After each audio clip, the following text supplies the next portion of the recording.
Hey y'all, Wacky Wormer here with another Dwarf Fortress tutorial. Last episode we actually got a little bit interrupted and we started talking about the trade relations and negotiations and stuff back with the homeland where we embarked from.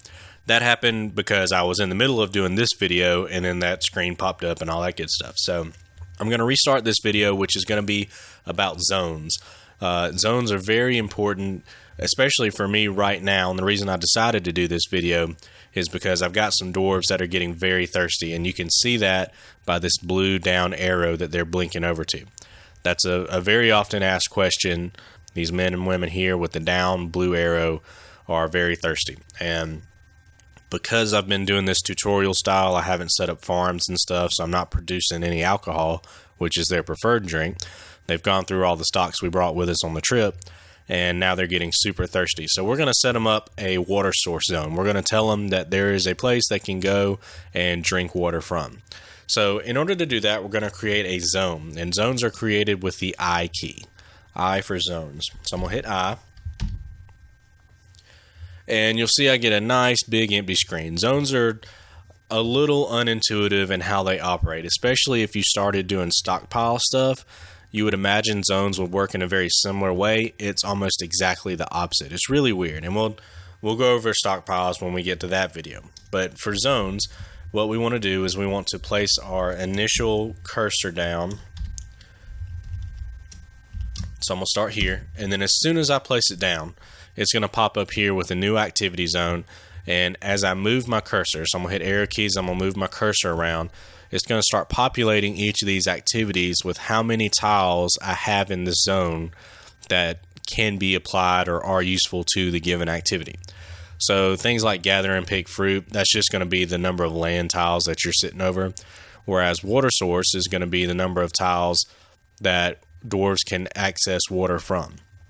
It's not necessarily the number of water tiles, but it's the tiles they can access water from.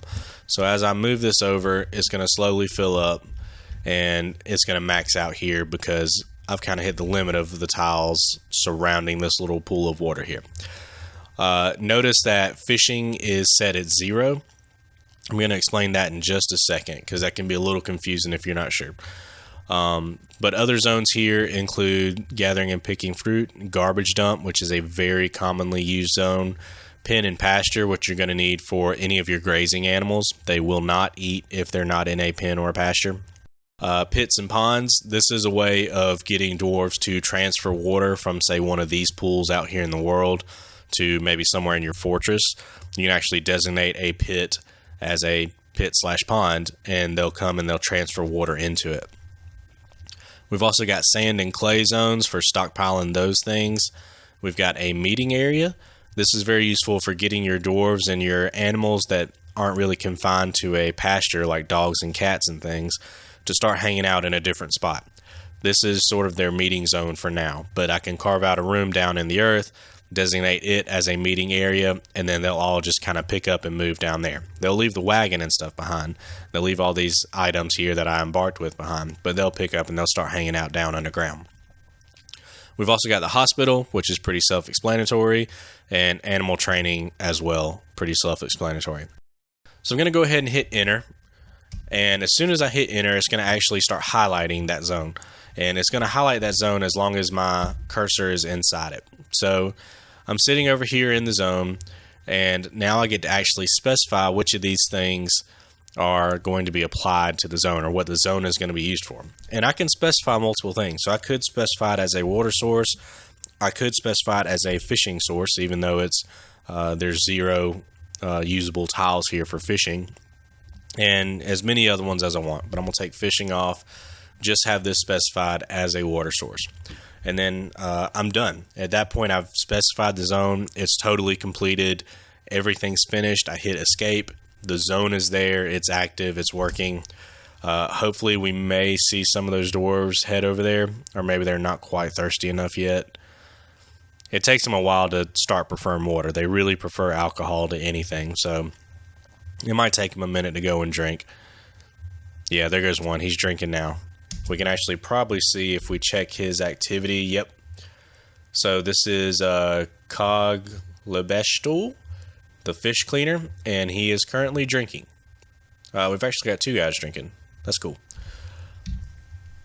So yeah, so that's how we set up a zone for that. The other useful zone, like I said, was the pen and pasture. So I'm going to go ahead and hit a very large area here for pen and pasture. You can see this is including 634 tiles, which, depending on how many animals I have, honestly might not be enough. Animals in Dwarf Fortress, it's very useful to check the wiki for this point in particular. Animals do require a lot of tiles in order to keep them from starving. There's some animals, I think elephants, and there's a couple other ones I think, you can't actually specify a zone big enough to keep them from starving to death. So it's very important. They're going to need more area than you think. The Dwarf Fortress Wiki actually spells out for each individual animal what size area they need in order to survive. So very useful to check that out if you want to avoid having all your animals starve to death, which is generally a pretty good idea. I'm going to press enter. And when I specify this one, this is actually a little bit special. I'm going to hit N. That's telling this thing that it's a pen and a pasture. And that gives me another option down here, capital N, set pen and pasture information. I can actually specify specifically what animals go in this pasture. I actually have a lot fewer animals than I thought I did. I'm kind of getting this confused with my other playthrough. But these, the yak bull and the donkey here, are both pastured animals. They both need to graze in order to survive, and so I will hit the plus key to navigate down to it, and then enter selects it for being put in the pasture. And we'll actually see this guy right here is one of them, and I don't see the other one right now, but we'll actually see a dwarf when we unpause this. We'll see a dwarf take him over to the zone.